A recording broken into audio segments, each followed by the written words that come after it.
Welcome to my official YouTube channel Atul physics classes.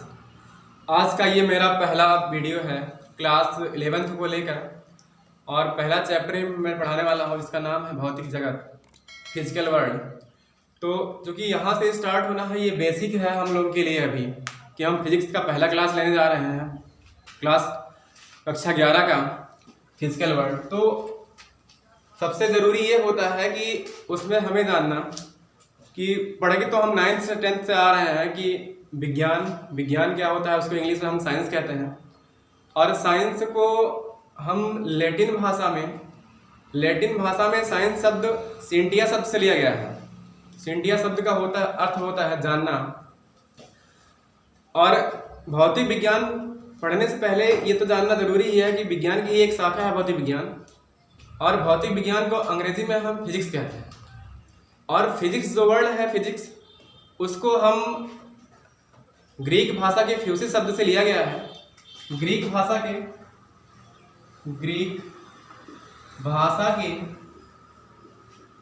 फ्यूसिस word से लिया गया है। इसका अर्थ होता है प्रकृति।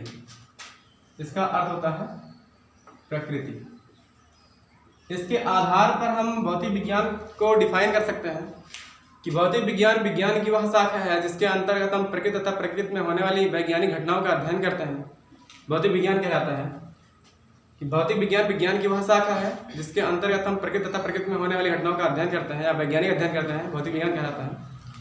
इंग्लिश में अगर कहना हो तो physics is the branch of science in which we study about nature and natural phenomena. इसके बाद परिभाषा के बाद जो चीज़ें आती हैं कि इस पूरे ब्रह्मांड की या सृष्टि की जो रचना हुई है वो दो चीज़ों से मिलकर हुई है। पहला है द्रव्य और दूसरा ऊर्जा। तो द्रव्य क्या होता है, व्हाट इज मैटर, ऊर्जा क्या होती है, इसको समझने के बाद ही हम आगे कुछ पढ़ेंगे भौतिक जगत से संबंधित। तो सबसे पहले हम पढ़ेंगे द्रव्य। तो हेडिंग डाल रहे हैं द्रव्य। तो ये हम लोग पढ़ते भी आ रहे हैं और यहाँ पे भी पढ़ना जरूरी हो गया क्योंकि हम यहाँ से स्टार्ट कर रहे हैं फिजिक्स।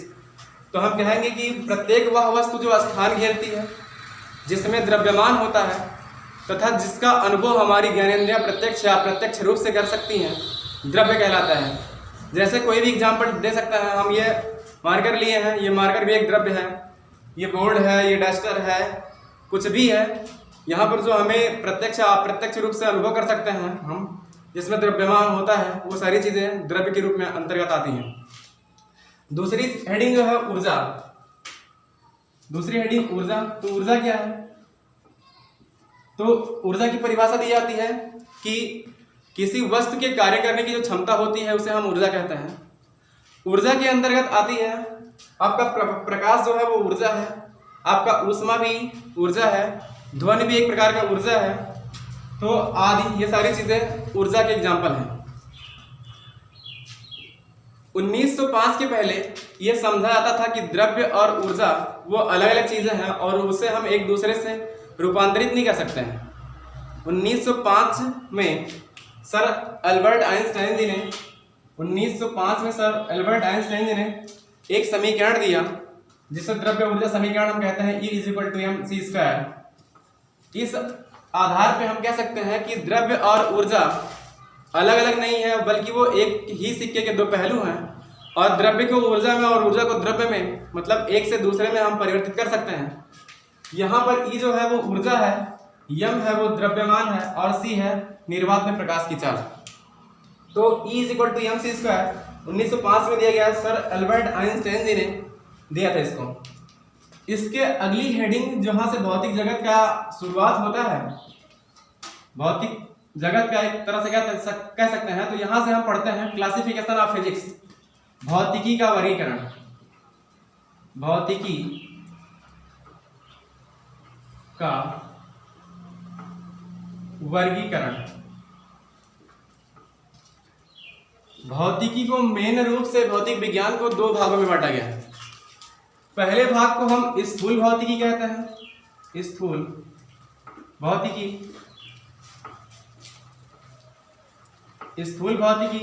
और दूसरे उसके भाग को हम कहते हैं सूक्ष्म भौतिकी।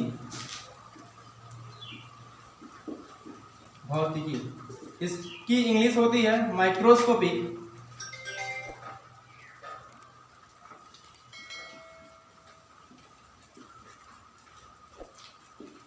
और इसकी होती है माइक्रोस्कोपी।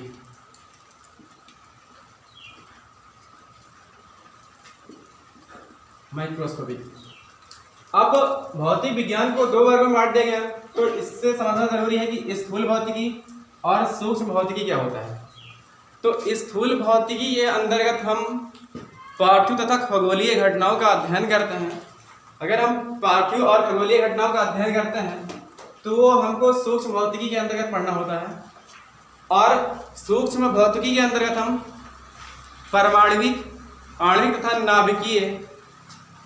नाभिकों से संबंधित जो चीज़ें पढ़ते हैं वो हम सूक्ष्म भौतिकी के अंतर्गत पढ़ते हैं। सूक्ष्म भौतिकी समझने के लिए हम लोगों को चिरसम्मत यांत्रिकी का प्रयोग करना पड़ता है, उसके सिद्धांतों को पढ़ना पड़ता है, जिसको हम इंग्लिश में क्लासिकल मैकेनिक्स कहते हैं। और सूक्ष्म भौतिकी को समझने के लिए, इसके सिद्धांतों को समझने के लिए हम क्वांटम यांत्रिकी को पढ़ते हैं, जिसको इंग्लिश में क्वांटम मैकेनिक्स कहते हैं, उसके सिद्धांतों को समझते हैं। तो यहाँ पर जो पढ़ना है हमको, चाहे वो 11वीं क्लास में पढ़ना हो चाहे 12th क्लास में पढ़ना हो, वो एक्सप्लेनेशन करना होता है हमको सूक्ष्म भौतिकी का। तो सूक्ष्म भौतिकी को जो बांटा गया है, सूक्ष्म भौतिकी को 5 भागों में बांटा गया है। तो यहाँ हम लिख सकते हैं स्थूल भौतिकी का वर्गीकरण। अब स्थूल भौतिकी को ही हमको 11th में भी पढ़ना है और 12th में भी पढ़ना है। और जो सूक्ष्म भौतिकी होता है वो हम लोग पढ़ते हैं, ग्रेजुएशन करते हैं तो वहाँ पढ़ाया जाता है। अगर हम BSc कर रहे हैं या ऐसी चीज़ें कर रहे हैं तो वहाँ पढ़ लेते हैं, उसको वहीं पे वो कोर्स होता है उसका। तो सूक्ष्म भौतिकी का वर्गीकरण जो है उसको हम 5 भागों में बांटते हैं। जो पहला भाग होता है उसको हम कहते हैं यांत्रिकी। दूसरे भाग को हम कहते हैं उष्मागतिकी।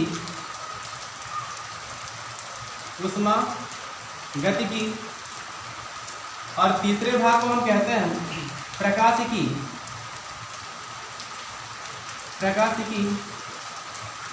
और चौथे भाग को हम कहते हैं दोलन तथा तरंगे। और जो 5वां होता है वो होता है वैद्युत गतिकी। तो बेसिकली हमको स्थूल भौतिकी के अंतर्गत ही पूरा 11th पढ़ना है, इसलिए थोड़ा समझ लेना जरूरी होता है। और 11th या 12th की सारी चीज़ें स्थूल भौतिकी के अंतर्गत ही पढ़ाई जाती हैं। यांत्रिकी मीन्स होता है इंग्लिश मैकेनिक्स, और इसको इंग्लिश में कहते हैं थर्मोडायनेमिक्स।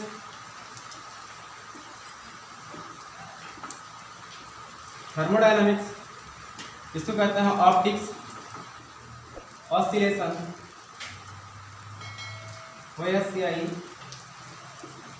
Oscillation and waves.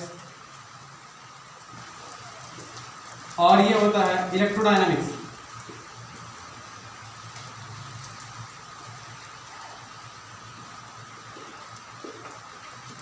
तो समझना ये इंपॉर्टेंट है कि स्थूल भौतिकी को तो हम लोगों ने वर्गीकरण कर दिया। पहला जो भाग है यांत्रिकी का, जिसको हम इंग्लिश में मैकेनिक्स कहते हैं। दूसरा भाग उष्मागतिकी, जिसको हम थर्मोडायनेमिक्स कहते हैं।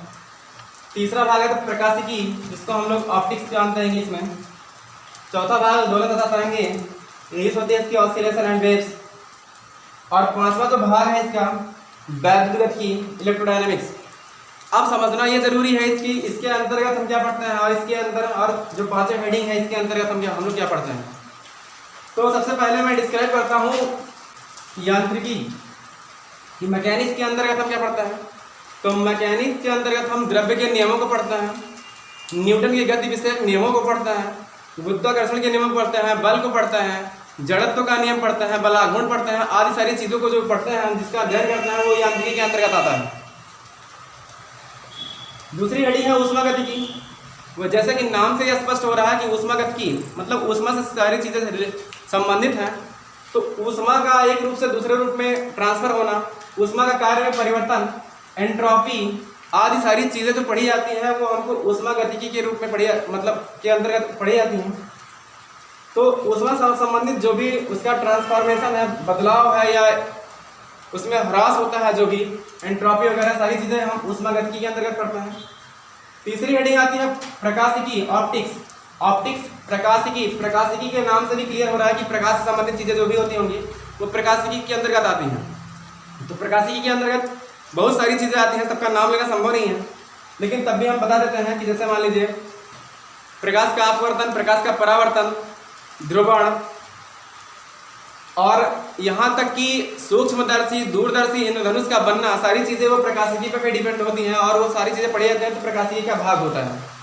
सूक्ष्मदर्शी, दूरदर्शी ऐसी जो इंटर का कोर्स है कक्षा 12 का, वो सब प्रकाशिकी के अंतर्गत पढ़ाया जाता है।